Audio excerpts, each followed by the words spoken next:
You are listening to the Disney Dream Girls, an unofficial Disney theme parks podcast, and this is show number 333 for Sunday the 27th of September 2020. Where dreams begin. Well, hello and welcome to this week's Disney Dream Girls. My name is Michelle Young, and together with my jolly good chum Jayne Phipps, we are your guides to the place where dreams begin. Hello there, Jayne. Hello there, Michelle, and how are you this week? I'm doing okay, thank you, my lovely. It's been a while since we've been able to sit down and crack open the microphone and have a bit of a chin wag, really. Yeah, busy old times at the moment, I think, for the pair of us, aren't they? Yes. Going back to school, oh my word. Jumping through hoops might be a phrase that we could use, perhaps. Well, it's the fact that you've got children who've not been in formal education for such a while. You've got the fact that you're going to be delivering a curriculum for a particular age group and those children have missed so much age-related content. And then you've got all the COVID stuff to go through, the impact on mental health, the now new cleanliness routines that we've got to do, and they're ever evolving as the situation changes. Then you've got to be alert to anybody coughing with a temperature.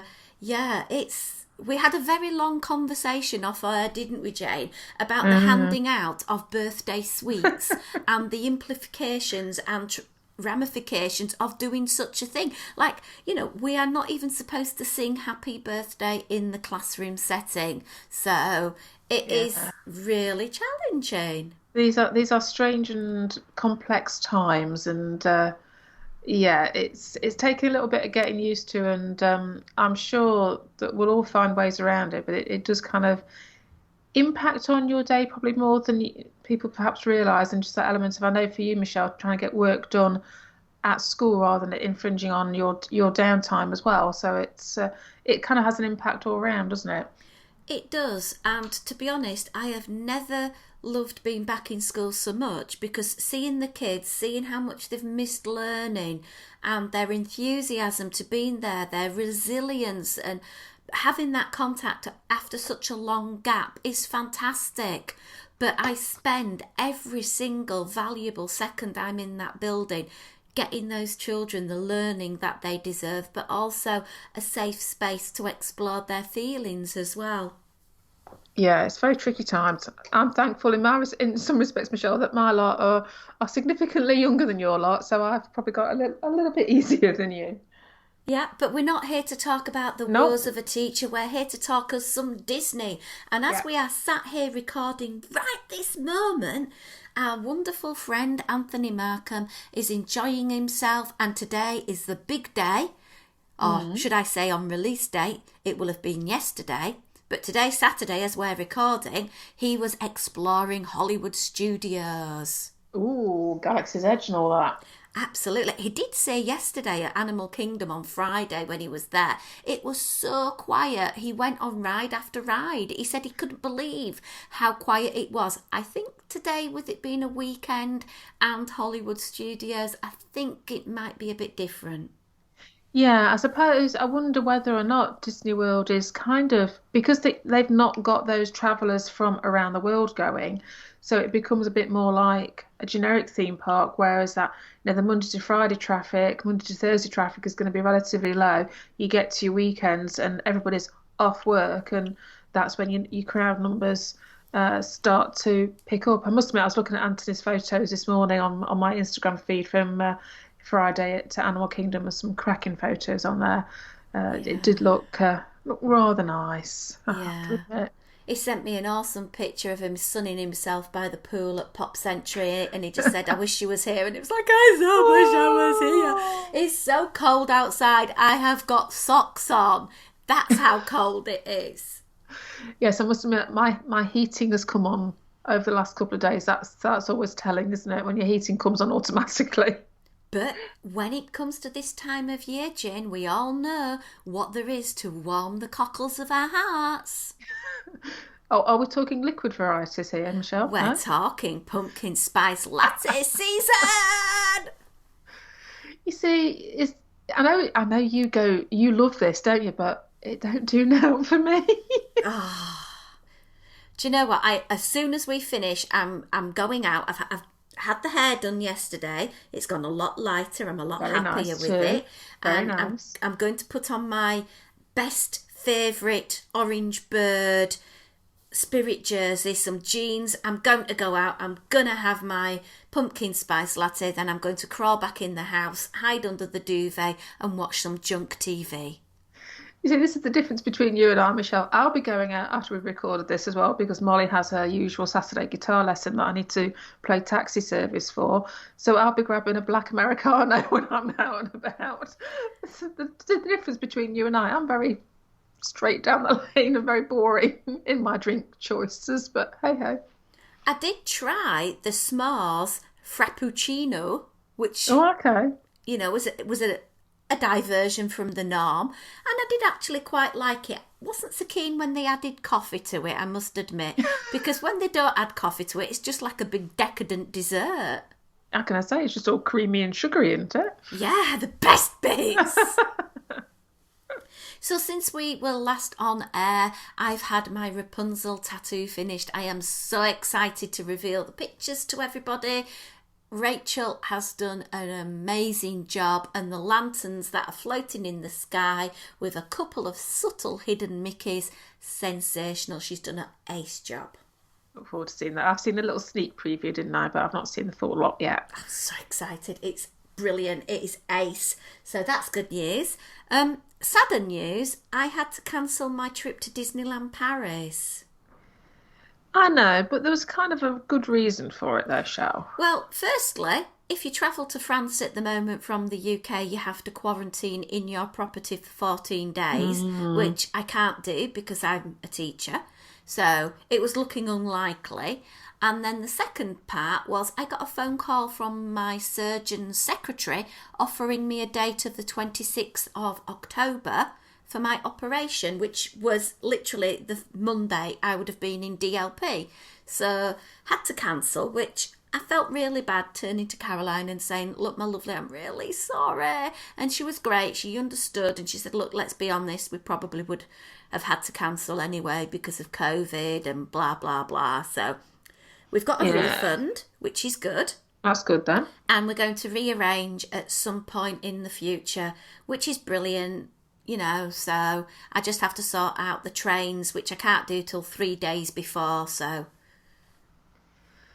Well, I think this is the world we're living in at the moment, isn't it? It's a case of, we've got to accept if we're going to try and book something that there's always going to be the possibility, depending on how this whole COVID malarkey pans out over the next, probably what we're talking now, 6 to 12 months, is going to have an impact, isn't it? And we just have to accept those. My daughter had got a trip booked to go to Paris with some girlfriends in April of next year, and they've just had that been cancelled by the place that they were going to stay at. So they're obviously, probably, I would suspect, because they've had no uptake or not been able to get their business going, that they've just turned around and cancelled bookings in advance now anyway. So I think this is just the state of the world at the moment, and we have to accept that, and providing you get your refunds or you can get vouchers to use again, then that's how it's going to be. But more important, you get your operation for your knees, so that's the positive to take out of it, isn't it? It is. It's been getting to the point that in school I have to try and sit as much as I can with it elevated, because the children are sat in rows. When I'm walking between the rows to go and check their work, I'm knocking it the whole time, and then I get a little bit frustrated because I can't go, ow, that hurt, and I don't want them sort of worrying about my knee or anything like that. So yeah, it's not great. So I'm glad I'm getting it fixed nearly a year after I injured it. Yeah. Very thankful it's coming forward. I'm still touching wood whether it actually happens, because I have to do a 2-week quarantine prior to the surgery and a week afterwards, and then I've got physio and whatever. But at the moment I've been doing online physio, which is quite amusing. But hey, so is that physio via Zoom? It's video basically, yes, and it's very bizarre holding the phone and at the same time trying to showing my knee and my ankle, and yeah, it's yeah, it's swollen. Look at it. And he says, oh, I can't really tell from this angle. I said, I'm not surprised. I'm on a mobile phone. Anyway, we're going to go back to the podcast, and we were talking about DLP. Yes. If you could be teleported to DLP, would you go now? At this moment in time, probably not, purely because of the quarantine aspect. If there was no quarantine aspect, then I possibly would. Okay, let's imagine there's no quarantine, so Jayne is going to DLP. Okay. Let's just... I would be there with you too, love it. I think DLP are doing a great job. The way they're handling the characters, fantastic. And we could do with a bit of pixie dust and shopping. Absolutely. I think from everything that I've seen, I started to see photos of the characters in their Halloween costumes and what have you as well from DLP just in the last 24 hours. So I think it'd be a cool time of year to visit. I've always said I would love to go over there at what would be our half-term break, which is at the end of October, to get all that Halloween vibe. The characters, we know Disneyland Paris have always been really cool at getting a big variety of characters out and about, and I love seeing the character meet and greets that they've been doing and how they've really upped the game with that aspect, and they seem to be very on the ball of mask wearing and sanitization and all that type of thing. So the impressions I'm getting is that at the moment it's well controlled and it's a relatively okay, safe as these things can be at the moment, place to go. So yeah, I would be tempted, purely because it's that long since I've had any Disney fix. It's getting to the point now, like, anything please. Yeah. Thinking about Walt Disney World, let's just take out the fact that we need a 10-hour flight, 10-hour flight. If you could teleport to Walt Disney World, would you be there now? Again, I think I would probably, let's say, if we didn't have to worry about flights and we didn't have to worry about quarantines, we could actually get a flight out there and one thing another, then I probably would. Purely again because of what I watched my YouTube videos and one thing or another, and watching various different vloggers going around and stuff, and it all seems very well controlled. And I like the fact that it's relatively quiet compared to what you would expect to see at Disney World. So I quite like the idea of being able to go there and not be squished in vast numbers of crowds and people. The little selfish part of me quite likes some of the social distancing, actually. I quite like the fact that there's plexiglass between me and other people, or that there's those markings on the floor where people have got to keep their distance. There's nothing worse than suddenly a queue for something and thinking somebody's invading your personal space. So there's certain aspects of this that I'm kind of selfishly going, oh, I don't quite mind this, and listening to reports about restaurant experiences and the attention that people are getting because there's not as many people in places, and therefore cast members can be a bit more attentive or looking out for you more. It all has quite a nice appeal to it. So if I could go and not have to worry about quarantines in and out and one thing or another, but experience those low crowd numbers, then that would be quite tempting to actually go and do. What about a cruise? Because at the moment Disney have cancelled all their cruises up to the beginning of December. So there is hope and there is mutterings in the cruise community that the Maritime Christmas cruises that are scheduled are going to go ahead. There's no details as yet on what Disney are going to further implement, i.e., what percentage of capacity on the boats is going to be, what's happening with the restaurants, etc. I do know that things are happening to make these vessels more COVID friendly. Would you consider one? It's a difficult one. I've never done a cruise of any description, Disney or otherwise, and it's never particularly been something that I've ever considered doing. I think that aspect of, in my little brain, cooped up on a ship, she says in air quotes, has never really appealed. I appreciate that these ships are ginormous floating vessels, but I struggle because I've never been up close and personal with one. to just get my head around how big these places are. Um, and my only thought process is that there's been so many of these outbreaks, and it's not just of COVID, but we've had them in the past of various stomach bug type things, where there's been outbreaks of different things on cruise ships because you're in such close proximity. So I think before I would be wanting to step on a cruise ship, I would need to know what measures are going to be put in place. And like you just said, are they going to be restricting the numbers of people in there? Have they improved their air circulation systems? Because that's probably the biggest concern for me is like just how do the ships work in that respect? Because if we know this is an airborne virus, particularly, how does that work on a ship? If somebody has tested positive, are they going to make you have, tests prior to? Are you going to have to be quarantined, do self-isolation before you go on a boat? I don't know. I think there's just too many question marks for me to be willing to go down that route just yet. Okay. I think I'm in a similar boat, pardon the pun. Even though I've got the cruise booked for next August to go to Alaska again, yeah. I've got the money all saved up. It's in the bank account. It's there because I've had refunds from this year's trip. Yeah. But I am genuinely thinking it's going to be a very different experience. And would I want to be paying the same price for a much altered experience? And at the moment, I'm thinking not. I'm thinking really, really seriously about getting my deposit back from that cruise, because even now we were just going to go straight there, few days in Vancouver, do the cruise, straight home again. Yeah.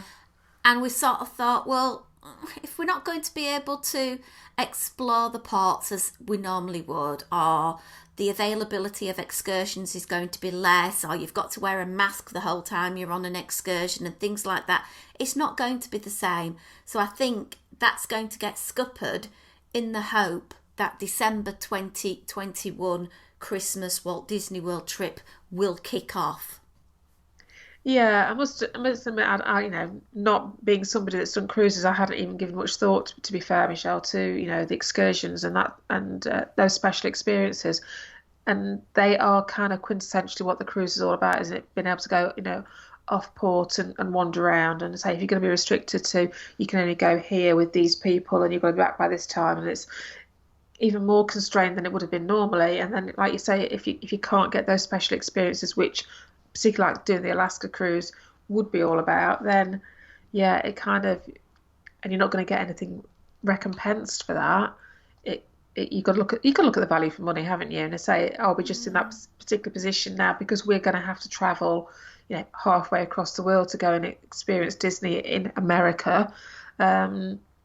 Is it that case if we're going to have to accept we're going to have to wait a good length of time to be able to feel safe and that we're going to get what we want out of that trip, because it is a big chunk of money that you and I will have to spend to go out to the States, whether we're going to Disneyland or Disney World or a cruise. So we need to make sure that it's going to be the experience that we want to enjoy, isn't it? Yep, 100%. And let's move away from that, although I do want to just add that we did even think if we were able to get to Walt Disney World this Christmas, we would try and do so. But we now have thought, well, even if we could go, there's going to be no gingerbread castles, houses, etc. No. There's going to be no fireworks as it stands, no anything extra and over. So we thought, well, it's a big chunk of money. So we're all hopeful for next year because it's both mine and Tom's 50th. So we want to have an utterly amazing trip, and we'll just plough the money that we've got into that. So all crossed. Yeah, fingers, toes, the lot. Yeah.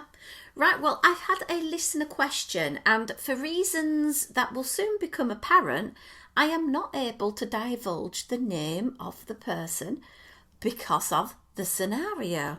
So basically, hi girls, I have been following the podcast for quite a while, and I know that you've dined at Club 33. I am a mad Disneyland fan, and I am planning a trip in early 2021. COVID willing. I am so in love with my partner, and I would really love to propose to them as a surprise in Disneyland. Oh. I would love it to be within the walls of Club 33. Is there anything that we could do to enable this? Failing that, have you got any other suggestions for proposals? Now, the first thing that came to my mind, and we received this a couple of weeks back, was last week, coincidentally, our friends Kat and Lewis from Dis Down Under did a whole thing about proposals in front of the castle, and is it a bit sort of like uber non-exclusive, because they had this picture in the media with one couple proposing, and then in the background there was another couple proposing. So has it become a bit too cliche now to do it in front of the castle? Yeah. And Kat and Lewis sort of talked about some of the places across the whole world of Disney they would like to be proposed to, and they shared their proposal story where Lewis romantically proposed to Kat. And that was really, really sweet. And I thought, well, how can we help our listener with suggestions specifically for Disneyland so that it's not the traditional castle, but we can't also meet the demand for Club 33 because, alas, I do not have membership. But if anybody out there has membership and wants to help out our listener, please get in touch. We would be really, really grateful, and I'm sure they would love you forever. Yeah, that's a tough one to get into, though, isn't it? Yeah, but the nearest I would suggest is propose outside, and just by the door. Yeah, absolutely. I mean, it's a beautiful little corner of Disneyland just there anyway, isn't it? So It's a very, very romantic sort of setting, I would suggest. I've got the ideal now. You just say to your partner jokingly, look, just go press the buzzer for Club 33. So while they've got their back to you, you turn around on one knee with the ring, and they turn around and say, nobody's answering. No, but darling, would you marry me? Aww. There you go. Job done, Michelle. Move on. And if the nice people at Club 33 see you on the CCTV and they take pity on you, they might invite you in for cocktails. I don't think that'll happen, but you never know. Well, Disney Magic has a strange way of doing things. You just, you never rule these things out. Well, I have got one or two ideas of a magical alternative, and I am so excited about these. Right, so firstly, a lot of these ideas are dependent on the theme park being fully operational and tours being offered. Right, okay. How amazing would it be to propose in Walt's apartment? Yeah. So cool. You have to go on the Walk in Walt's Footsteps tour, and they do take you into Walt's apartment. So when you're in his apartment, da-da! Yeah, well, I mean, it kind of takes the Club 33 vibe, because obviously Club 33 was kind of, set up, wasn't it, for that whole private dining aspect for Walt. So actually, the next best thing surely would be his apartment.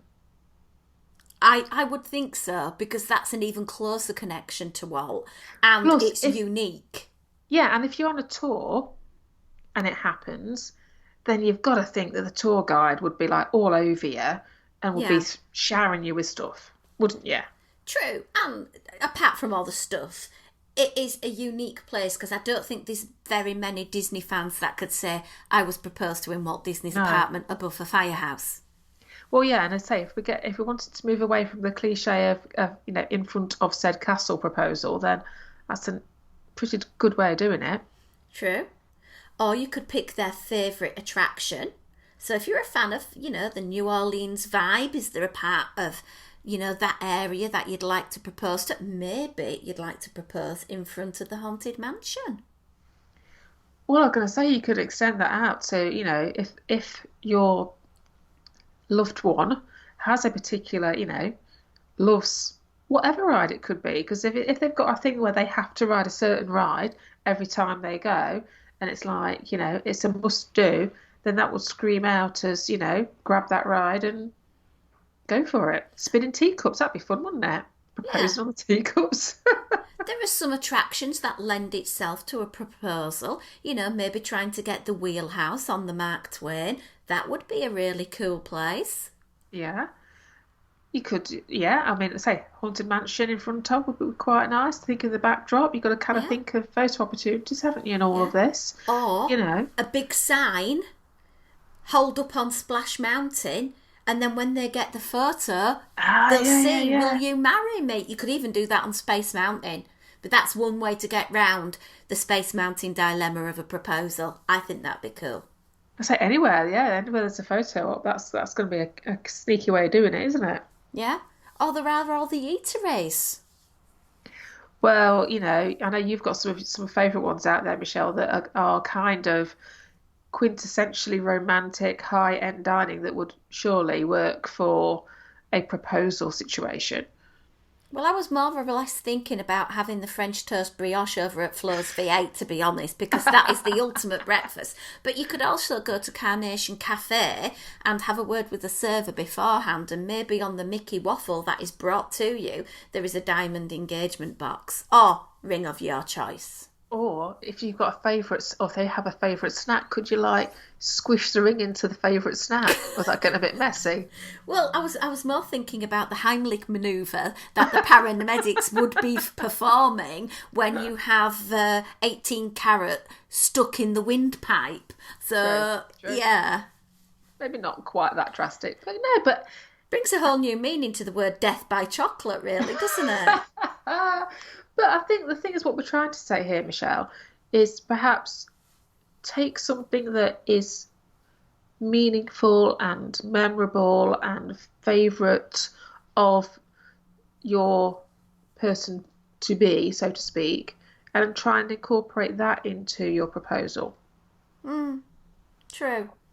True, and also materialistically, it does not have to be an engagement ring. It could be just something that signifies your love to each other. It could be a bracelet, it could be a watch. I'm very much about the certain things that signify a bond between people. Like, for example, I always wear my dad's gold ring, which has now Mm. been reformed into a necklace. So, it could be something on that road where you pick something out, or you could just go to Disney together. I know I've been proposed to by husband twice in Disney World and Disneyland because he chose a particular spot in the hub round the gardens, so we still Mm. could see the castle, but it was not quite there. So that was Walt Yeah. Disney World, and then he proposed to me again in Disneyland. And for the life of me, I can't remember where he proposed to me in Disneyland, which makes me a very bad wife. But I It does think indeed. it was probably around the hub with Walt's statue. I have a sneaky feeling it could be there. But again, have that, maybe if there's a photo pass photographer nearby or somebody who can catch the moment for you, which is a lovely thing to do. But I'd go down the let's make it as creative and personal and forget about what's in the backdrop, what makes it the place for you, and maybe do it in a different way, a bit of a surprise or something. Yeah, I mean, I suppose if you did it early on in your day there, then you could actually craft your whole day around it, couldn't you? Make it into a whole day's worth experience rather than it just being, a quick 5 minutes down on one knee is a ring sort of thing. You could actually make it a lot more, like you just said, personal and pick out those things that you know that your loved one holds dear and true to them and go that route with it. I'm wondering if our listeners can help out this other listener, which obviously now you understand why I'm not giving the game away because, I say, oh, it's Mark Stott from Pennsylvania. And then Mark Stott's partner suddenly chips up and says, hang on a minute, you're going to propose to me in February. Why can't you propose to me now? I want the Not diamonds now. quite, I want yeah, the ring. exactly. If our listeners have anything in mind that they can think of that we could pass on, anything like that, any other unique ideas, please do let us know. It would be great to share that. Maybe it could be that you're the last people in the park and then you could still have that castle proposal because you're the last ones there and you don't have a crowd of 500 watching you. Very true. I suppose the good thing at the moment is that if you are dealing with lower crowd numbers, then the chances of getting, iconic photos or just the chance to propose in somewhere that would ordinarily be very crowded but could actually just be quite personal is you've got a greater chance of that happening, perhaps. Yeah, absolutely. Well, I hope we have been some help to you to plan your big proposal. I know you've got a little bit of time thinking towards the beginning of next year, whether it be January, February, March, when you're planning your trip. Let us know how it goes. If you need definitely. any more help. We've never done an on-air proposal, have we, Jane? We could do that.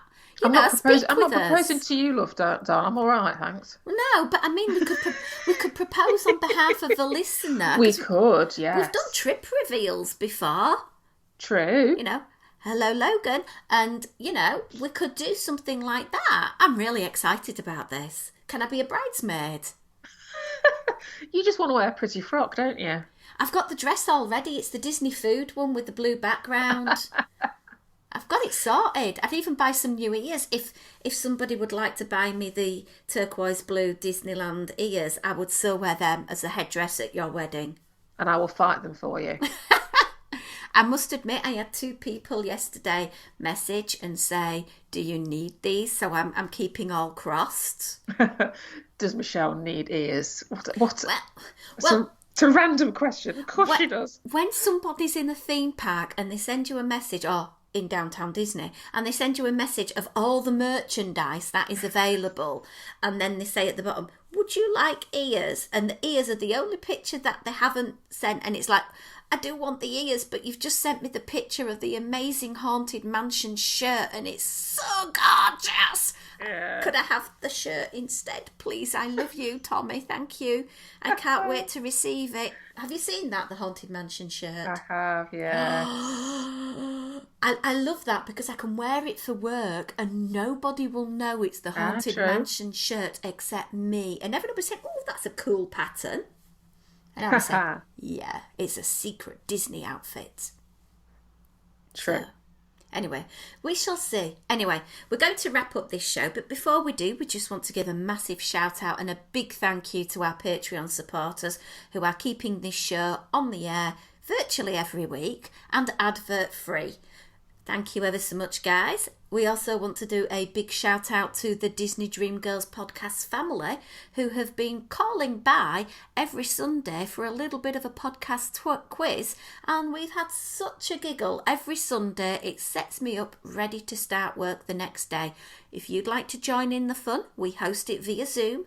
All you need to do is be a member of our Disney Dream Girls podcast family via Facebook. Also a shout out to our Instagram page and Twitter page at Diz Dream Girls.